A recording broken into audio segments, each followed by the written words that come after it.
महंगी होती मेडिकल सहूलियात ने जहां मरीजों के लिए परेशानी बढ़ा दी है, तो वहीं श्री बालाजी मसाज सेंटर जैसे इदारों ने खिदमत कल्ब का दामन अभी भी नहीं छोड़ा है। आनंद नगर इलाके में साई चैम्बर में फिजियोथेरेपिस्ट बालाजी पाटिल पिछले 18 सालों से खिदमत अंजाम दे रहे हैं। बालाजी पाटिल के बॉडी मसाज सेंटर पर फॉलेज, हाथ और पांव में टाइटनेस, कमर में दर्द, घुटनों में तकलीफ, गर्दन के मनकों का दर्द और पीठ की तमाम तकालीफ का इलाज किया जाता है। लेकिन बालाजी पाटिल इन इलाज व मौलजों के लिए कभी मरीज से रकम नहीं मांगते। मरीज के रिश्तेदार खुद जितनी रकम इन्हें दे देते हैं, पाटिल उतनी ही रकम पर इक्तफा कर लेते हैं। इनका कहना है कि सिर्फ खिदमत के जज्बे से वो ये बॉडी मसाज सेंटर चला रहे हैं। बालाजी पाटिल के बॉडी मसाज सेंटर पर सुबह 11 बजे से 5 बजे तक मरीजों का हुजूम लगा रहता है। इनके मसाज सेंटर पर ऐसे कई मरीज शिफायाब होकर बाहर निकलते हैं जो अस्पताल के चक्कर लगा लगा कर मायूस हो जाते हैं।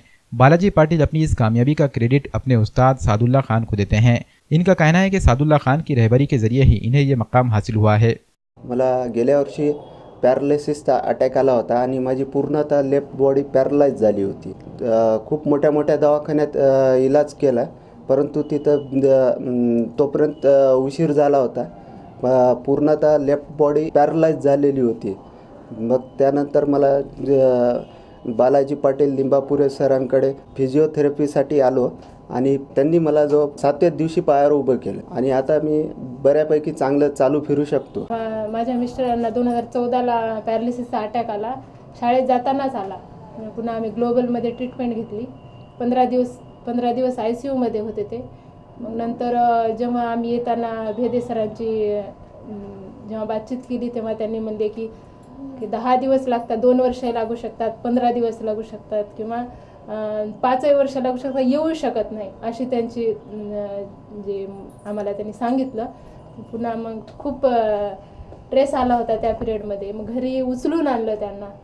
पुन्हा सरांची बालाजी सरांची जेव्हा ओळख झाली तेव्हा ते घरी येऊन ट्रीटमेंट घेत होते आणि त्यांनी एक 7व्या दिवशी त्यांना उभं केलं आणि चालायला शिकवलं।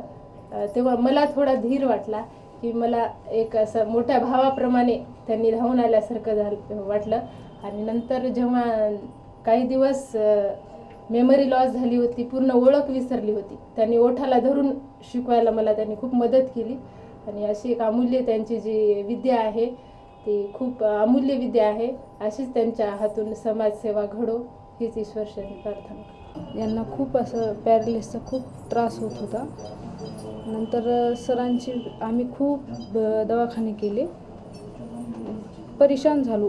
असे जाऊ दवाखान्यात कुठेच इलाज झाला नाही। नंतर बालाजी सरांची भेट झाली, म्हणजे सांगितले आमच्या शेजारी, पण त्यांनी मग लगेच यांना आणले। तर यांना आणल्यानंतर असं वाटत होतं की कमी होते का नाही की। मग बालाजी सर आले घरी, त्यांनी यांना बघितले। 3 दिवसातच यांना असं चालायला शिकवतो म्हणले। नंतर असं त्यांच्यावर आमचा विश्वास बसला नव्हता, असं वाटत होतं की होते का नाही।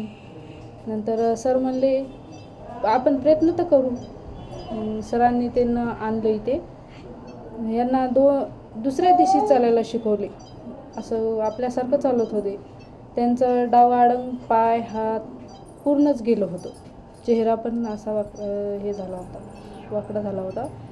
नंतर सरांनी त्यांना मालिश, इथं काहीच नाही, तेल आणि मालिश करून त्यांना असं दुसऱ्या दिवशी आपल्यासारखं चालायला शिकवलं। तिसऱ्या दिवशी त्यांना चप्पल घालून असं चालायला शिकवलं। आपल्यासारखे ते चालतात, पूर्ण असे वाटत पण नाहीत की त्यांना ते पॅरालिस झालेलं आहे म्हणून।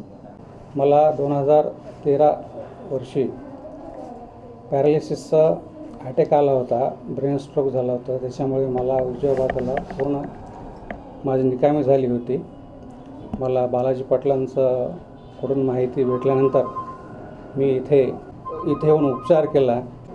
त्यांच्याकडे शरीरशास्त्राचं आणि प्रत्येक नसानसाबद्दलची माहिती असल्यामुळं त्यांच्या या कलागुणांचा नांदेडकरांनी फायदा घ्यावा असं मी सगळ्यांना विनंती करतो।